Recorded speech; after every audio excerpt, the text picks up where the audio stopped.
ibibigay po nila sa atin ay kapuso nating maluwag na kalooban.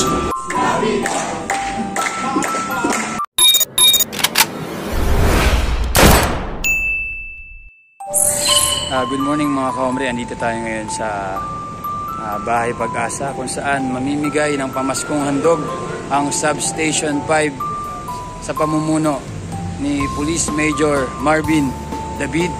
Ayan po. Ngayon, inimbitahan tayo para isa sa maggitara sa pagkanta habang namimigay dito sa kabataan sa Bahay Pag-asa. Tara, samahan nyo kami. And please don't forget to follow and subscribe my YouTube channel and Facebook page, Ram Homer TV. Let's go! Okay, dito tayo sa loob ng Bahay Pag-asa. Ayan ang mga hahandugan ng Substation 5 ng mga kabataan.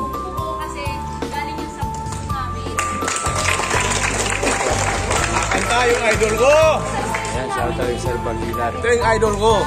Ayan sir, tingnan ang program natin sir. Narin natin. Si Sir Salvador. Siguro naman kilala niyo siya.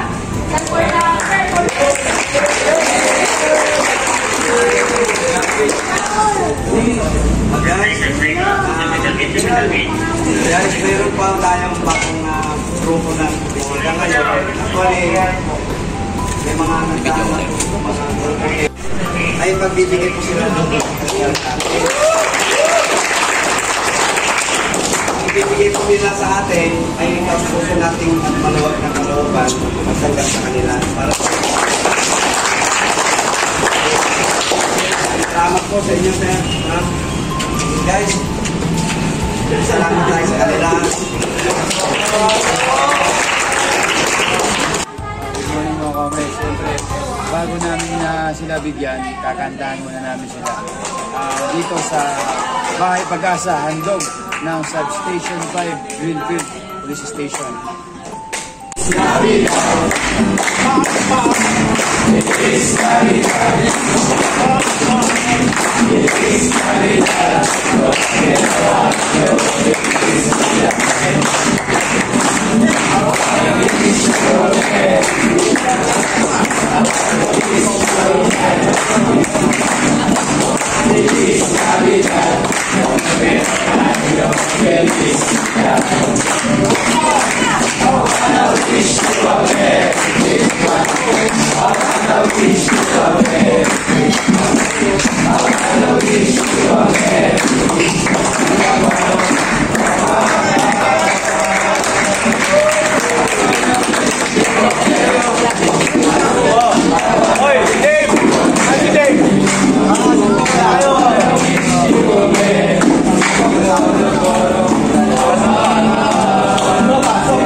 Okay, videographer muna ako ngayon.